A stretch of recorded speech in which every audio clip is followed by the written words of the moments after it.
Observations with Robert Meyer Burnett.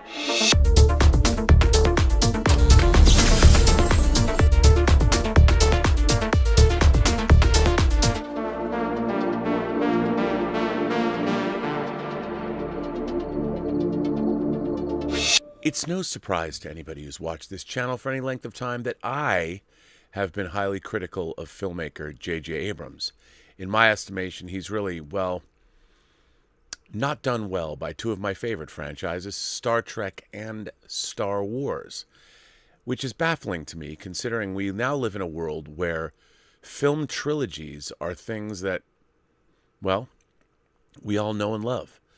This year is the 20th anniversary of the release of Fellowship of the Ring later on around the holiday time.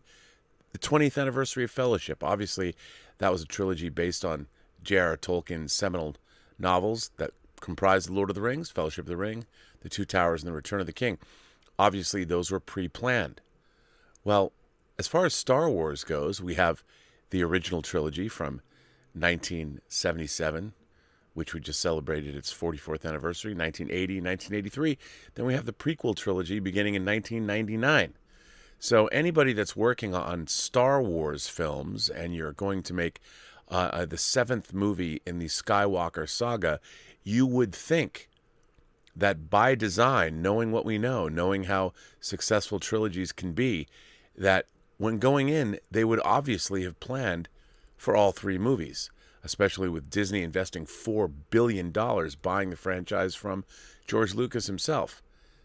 Well, judging by how the sequel trilogy came out, which was, let's say, less than satisfying, it is baffling, truly baffling, to hear J.J. Abrams himself, in hindsight, talk about perhaps things that should have gone a little better.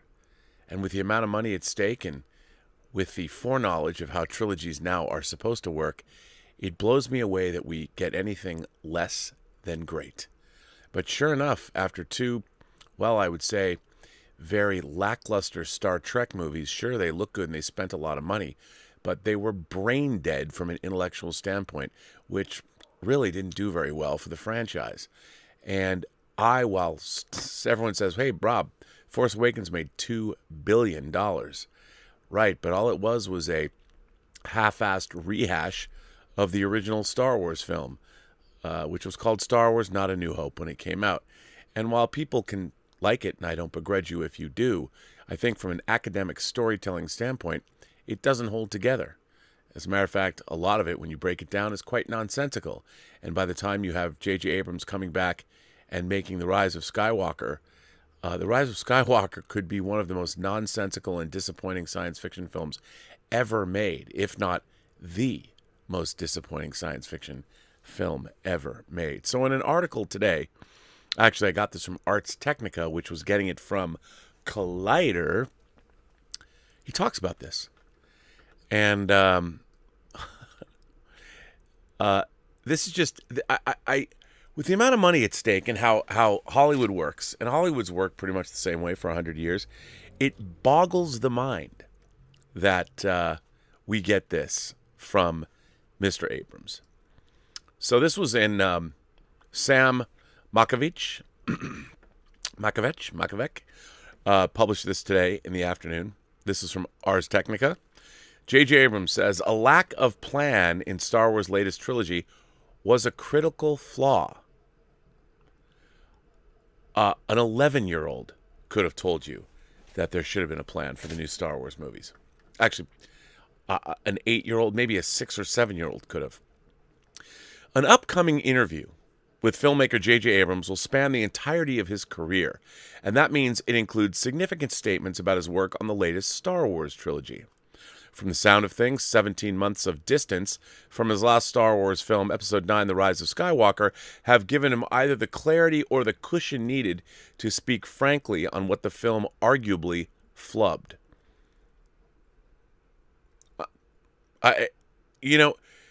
Chris Gore recently said in an interview with Film Courage that the studios have no excuse for making bad blockbusters. They've been doing it for a very long time. The last 40 years certainly have told filmmakers in the studios how to make a great blockbuster film. You certainly have enough examples of good movies. So to make a bad Star Wars film is pretty inexcusable. And it pretty much speaks to, well, if you can't get it right and it's your second Star Wars movie, I don't understand how you continue to work in Hollywood. But anyway, I guess you could say, what filmmaker has made one film in a franchise that made $2 billion, and then the subsequent film that filmmaker made half of that? That has to be some kind of franchise record in terms of losing money. Anyway, given him either the clarity or the cushion needed to speak frankly on what the film arguably flubbed. Ahead of the full interview's publication, which takes advantage of the upcoming 10th anniversary Blu-ray of Abrams' Super 8, Collider released an excerpt on Wednesday, focusing on his directing and co-writing work on both episodes 7 and 9. The takeaway seems loud and clear. The new trilogy as a whole, which he bookended, would have benefited from more consistency. My God, I don't understand how anyone working at Lucasfilm or anyone working in Hollywood or J.J. Abrams himself wouldn't have understood this before making these movies. So reading this article is more than a little teeth gnashing. Abrams' quotes in isolation may sound like he's speaking about the entirety of his career, but they're specifically in response to Collider's questions about the director and writer handoff between entries in the Rey trilogy. His first answer includes a bigger picture estimation of the best laid plans, hinting to issues with a single actor or when a relationship as written doesn't quite work. Having a plan is the most critical thing. By contrast, other things that you think like, oh, that's a small moment, or that's a one-episode character, suddenly become a hugely important part of the story, Abrams says. With a full pandemic-based lockdown behind him, Abrams says he has more time to work with writers to develop upcoming content, and here's how he described the lesson he has recently learned. Quote, "You have to plan things as best you can, and you always need to be able to respond to the unexpected. And the unexpected can come in all sorts of forms. And I do think that there's nothing more important than knowing where you're going."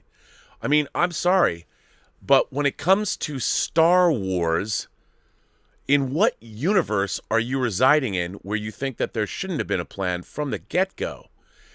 Shouldn't you have known where this trilogy was going to end? It's not like there weren't two previous Star Wars trilogies to point you in a direction that showed you where you can and can't go.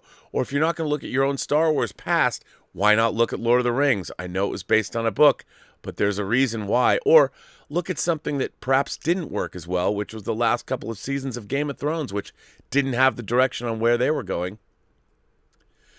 Yet he's careful to admit that a specific plan doesn't necessarily guarantee success, especially when we weren't allowed to execute ideas the way we wanted to. We weren't allowed? Though he doesn't clarify whether he means an issue where the House of Mouse shot down a Star Wars-related plan of his own. We know at least one case in which that happened in the form of a rocky mid-production change of hands for Star Wars, a Star Wars story. When pressed on what's better, a plan or no plan, Abrams picks plan, telling Collider, "Having a plan, I have learned, in some cases the hard way, is the most critical thing, because otherwise you don't know what you're setting up." My God, hearing him talk like this, I'm like, why the fuck did they hire him in the first place? Why? It's maddening. It's maddening to read this. He got paid a whole lot of money. Bad Robot made a shit ton of cash on these films. And yet, who suffers? Well, the audience that loves the Star Wars franchise. We weren't getting what, I don't know, I think our beloved fandom at least deserves. How about a fair shake? How about a filmmaker that would, in fact, plan? You don't know what to emphasize, because if you don't know the inevitable of the story, you're just as good as your last sequence or effect or joke or whatever. But you want to be leading to something inevitable. How about telling a good story?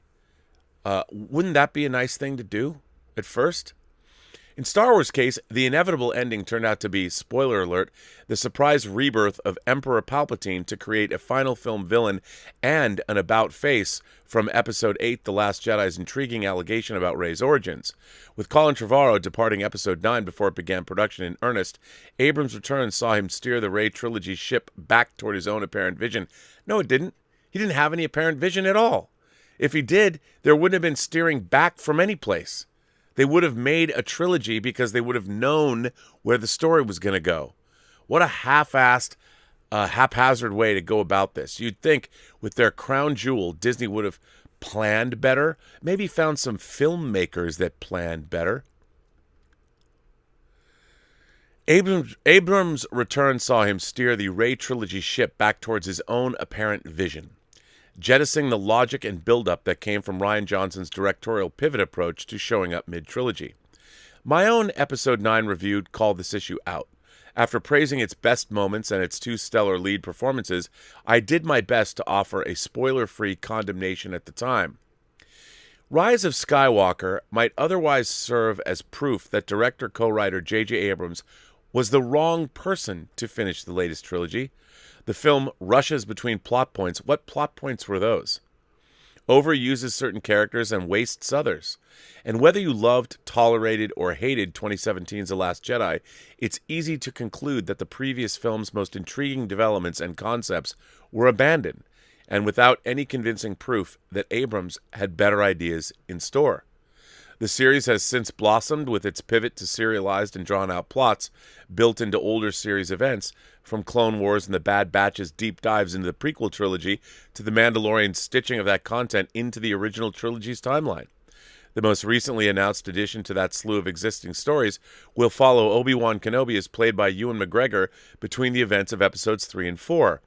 It will likely have to tide fans over to a greater degree now that Disney has confirmed that the Mandalorian spin-off Rangers of the New Republic has been put on production hold for the time being.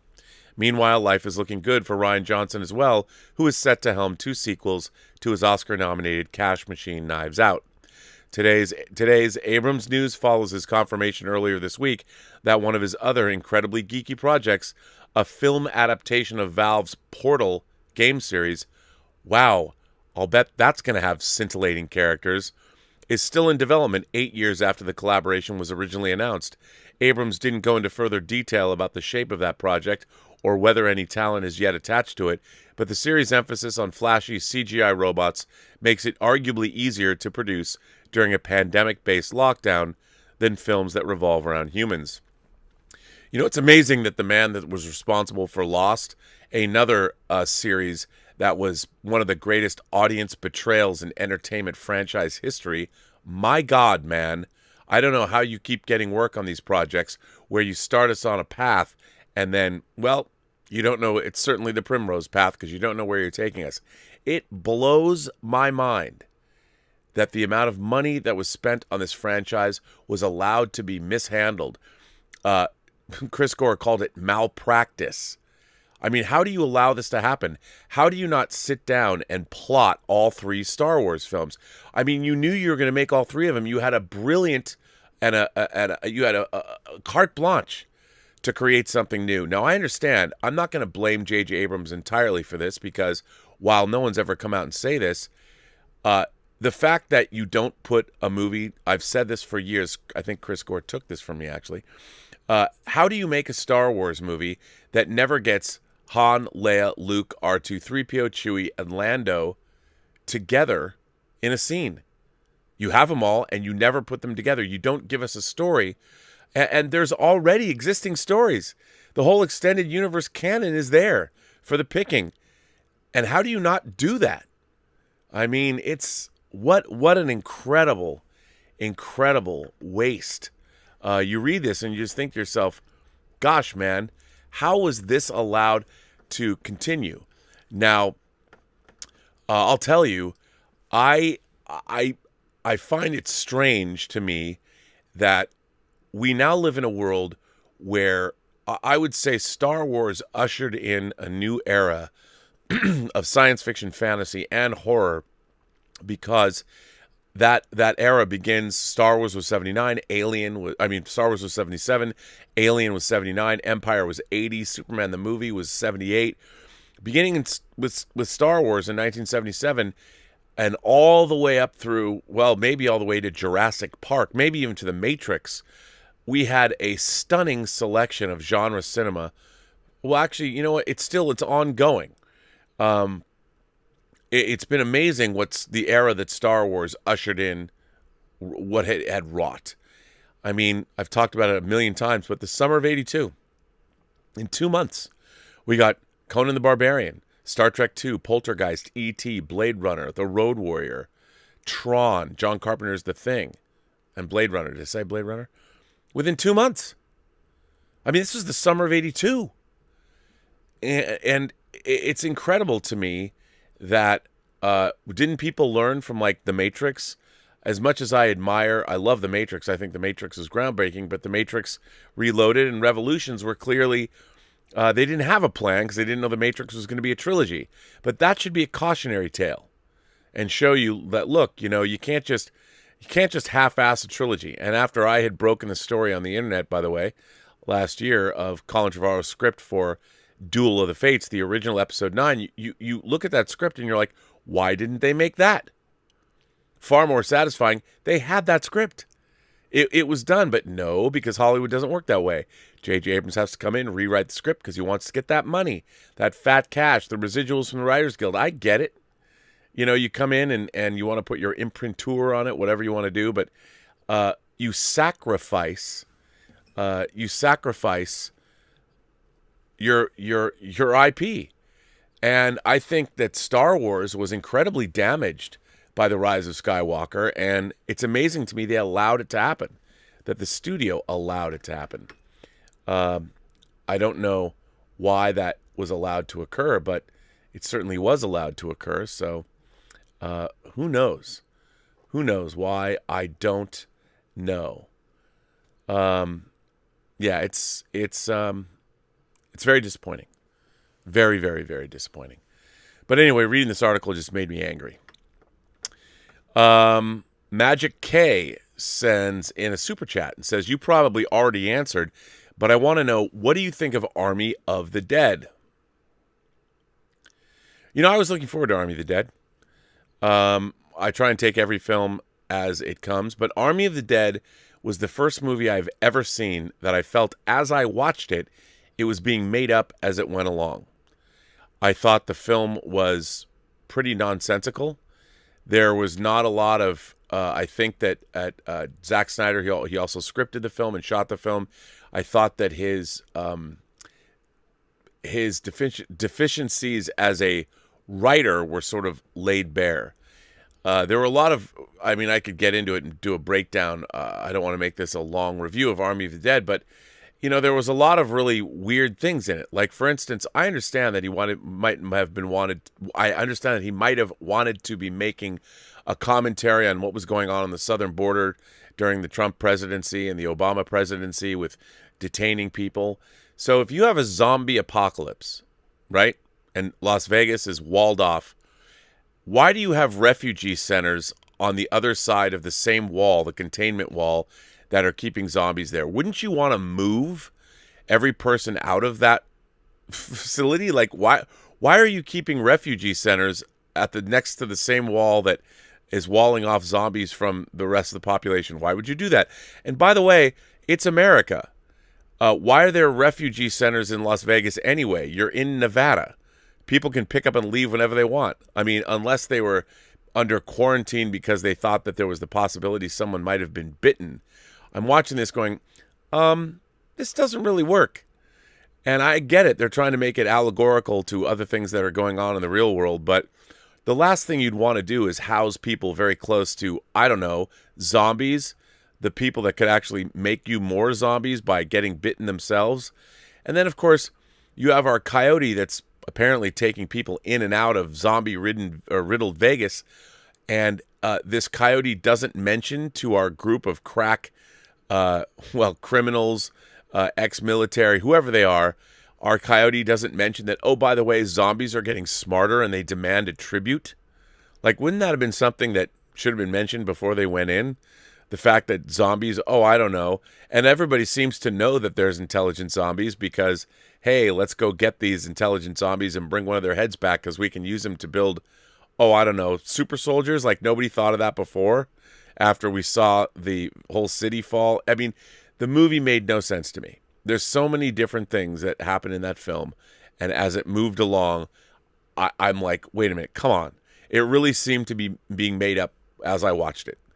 And I really, really, really disliked it. And I'll tell you, I've often said that Dawn of the Dead, George Romero's Dawn of the Dead, is one of my favorite films of all time. So when Zack Snyder was going to remake it, his debut feature, in 2004, there was nobody more primed than I was to hate it. And in the first 10 minutes, he really won me over. I'm like, all right. But of course, James Gunn wrote that script. And I just, people either understand things or they don't understand things. And I think that I don't get while you're making a movie, especially in the edit bay, that there are many logic questions that you have to surmount. And Army of the Dead was one big logic question. And I know that we've got a prequel being made and there's an animated series being made, so maybe they're planning on filling in the blanks. But it really didn't make any sense to me at all. I was not a fan. I wanted to be, but I wasn't. So there you go, Magic A. Lynn, is that our fan Lynn in our man or our woman, I should say, our vocalist in Japan? Lynn H says, finally caught a midnighter. The sequels totally turned their backs on the prequel era and trashed the legacies of Luke and Anakin. The only praise I can give Darth JJ is the cast he assembled. Totally wasted, but a great cast. Totally agree. The cast was great.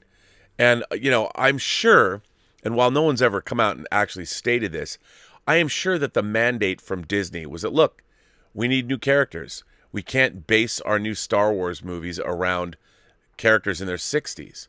And this is the kind of thinking that I don't understand. Like, why not? I mean, you're talking about, like, not some rando franchise. You're talking about Star Wars.